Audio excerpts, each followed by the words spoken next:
Et ce matin, alors qu'un conseil de sécurité de l'ONU doit se tenir en urgence aujourd'hui, l'Iran appelle Israël à ne pas réagir militairement à son attaque inédite.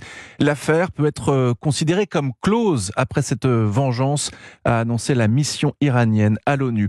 Israël, qui entend cependant riposter, on se dirigerait donc vers un scénario d'escalade par tir de missiles interposés, comme l'explique le consultant en aviation militaire et défense Xavier Titelman.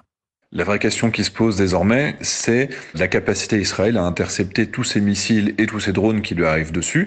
Est-ce que, en interceptant la totalité de ce qui a été tiré par l'Iran, est-ce qu'ils vont néanmoins répondre, c'est-à-dire conduire des attaques sur le sol iranien pour empêcher des futurs tirs en cas de conflit ouvert à longue distance? Avantage militaire très très clair à Israël avec ses alliés, notamment les États-Unis qui ont 2 porte-avions dans la zone, parce qu'ils ont une puissance de feu qui est beaucoup plus efficace. Par contre, les Israéliens évidemment viseraient principalement des sites stratégiques, sensibles, des usines, des installations, des dépôts pétroliers, des dépôts d'armes, tandis que l'Iran considérait que n'importe quel missile qui passerait et qui tomberait sur une ville serait un succès.